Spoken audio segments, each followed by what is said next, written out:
What's up, everybody? Thank you for tuning into the channel, the Stoned Mandalorian. I appreciate you watching. I have another Black Series figure review for you this video, and we're going to be taking a look at the Attack of the Clones Aayla Secura. She's the third in the Attack of the Clones line. My one thing with the packaging is I don't know why they didn't save red for Return of the Sith when they start putting that Galaxy packaging out, but either way, still cool. Still a very cool packaging. The side art looks really good right here, as you can see. Very cool detail. Got Geonosis in the background. The figure herself, she looks great. Her outfit looks very accurate to what we see in the Clone Wars and Attack of the Clones and Revenge of the Sith. And I think she's in Phantom Menace too, if I'm not mistaken. Or I can't remember. I might have to fact check myself, but the blue on her saber looks very good. Just looking at it from in the box, and I'm excited to get this thing out and take a look at it. She looks awesome. Got I like the blue color that they used for her flesh, for her skin. The photo real looks good. The lips and the eyes look really good. Sometimes I can wear that's kind of where a photo real can get a little wonky, but I think the application is really good on this figure. So let's crack her open and take a closer look. And here she is looking out of the box, looking fantastic and beautiful. Love the blue color they used for her skin. Her legu looks very nicely sculpted to her head. The outfit looks great. These are kind of like a soft rubbery, so they're very pliable. This front piece skirt too. She looks fantastic, man. I really dig the lightsaber. That blue looks very good, very deep colored blue. And double pin joints on the knees, and she is pinless in her arms though.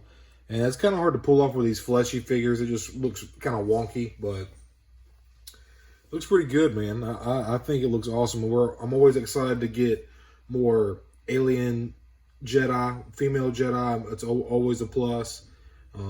Sometimes the shelf can look a little too humanized, so it's always nice to get an alien. And plus, she's a Jedi alien. She is a Twi'lek. That's the name of her species, kind of like Hera if you've seen Rebels.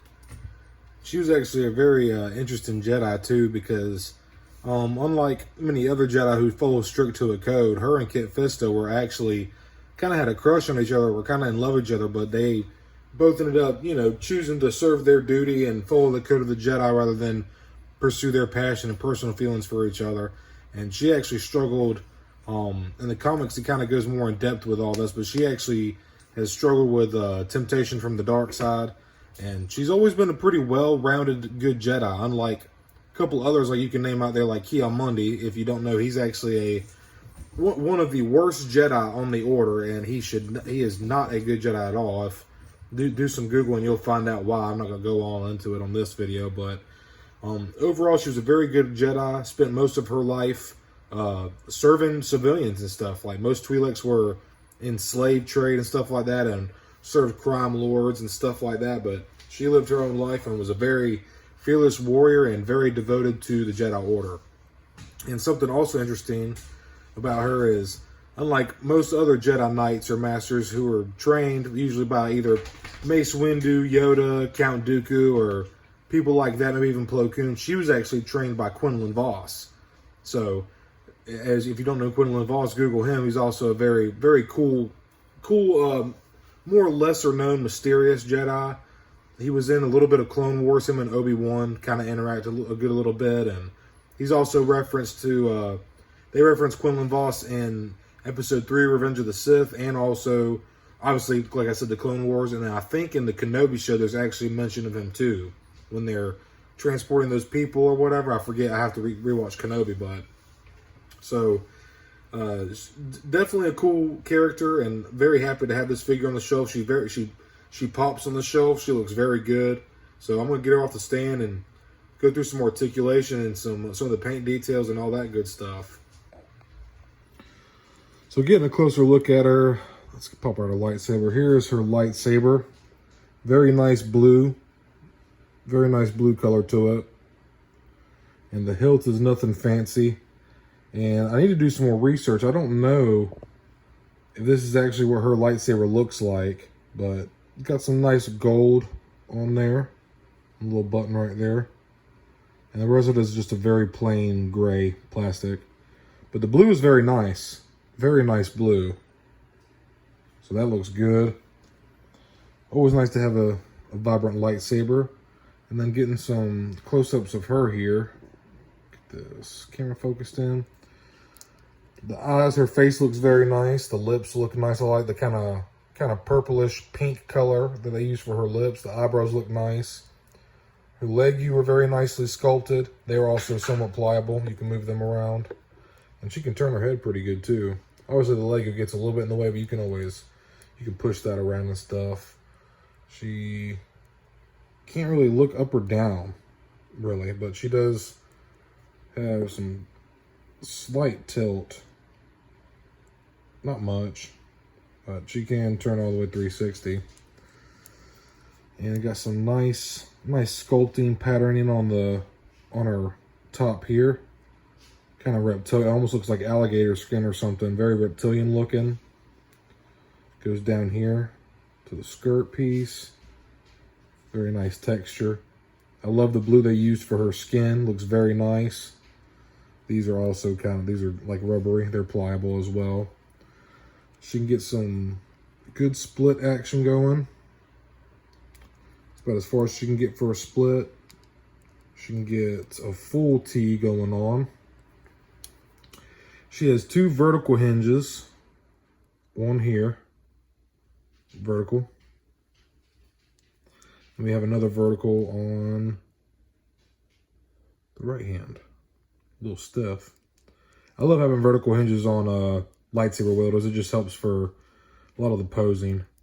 No butterfly joints on this figure. No big deal though, because she can actually cross her arms and hold her lightsaber with one hand very well, as you can see there. Or if you wanted to, it definitely helps. She kind of holds it right in front, but it would definitely help having some butterfly joints in there, because then she can kind of pull it off to the side or whatnot. Very nice little force sculpted hand, kind of like a force hand. I like that. And she does have thigh swivel here, mid thigh. She's got the double jointed knee, so you can get, other than the sculpt button up right there, can't really go past. You can get way below 90. And with the thigh swivel, I said that already. And with the feet, we can go down that much, and we can go up quite a bit as well. The one thing I don't like about this figure are these freaking heels that are on here. They make it hard for her to stand, but once you get her, she will stand on her own, but it doesn't take much for her to fall over.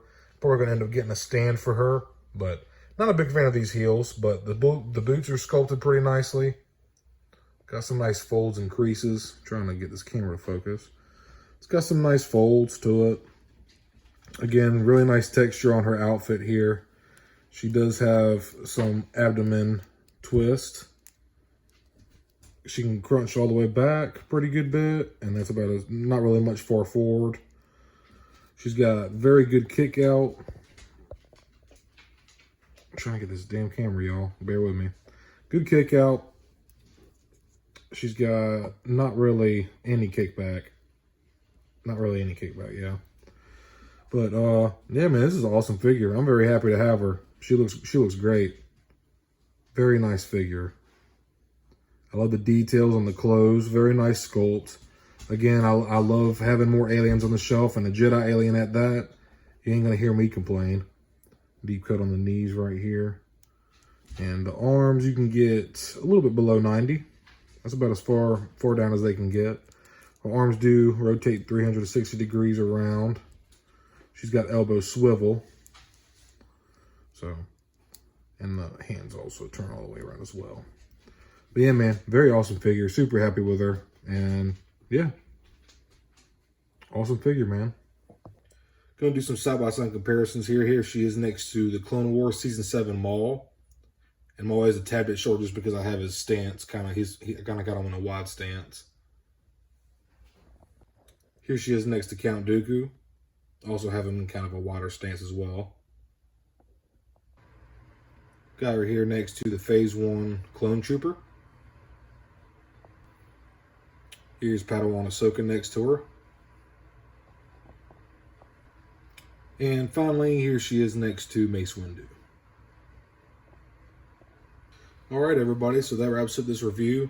I appreciate you watching. If you enjoyed it, leave me a like. I would very much appreciate it. Consider subscribing. I do a lot of Black Series videos and other Star Wars stuff. And man, if you don't have her yet, go get her, man. I highly recommend her. Very good articulation, awesome sculpt. To me, this is more of a Clone Wars version of her rather than the Attack of the Clones version, but no big deal. The likeness is very good. The photoreal application is good. Paint apps are awesome. I love the brown on her outfit. Her outfit itself is very accurate. The Legu on her head is sculpted very nicely. Just an awesome figure, man. I really dig this one. I'm very happy to have it. She just really pops on the shelf and kind of stands out amongst the other Jedi and just adds some diversity to the shelf. And I'm super stoked to have her, man. I think she looks terrific. But once again, thank you for watching. I really appreciate it. Hope you're having a good day or night when you're watching this. May the Force be with you.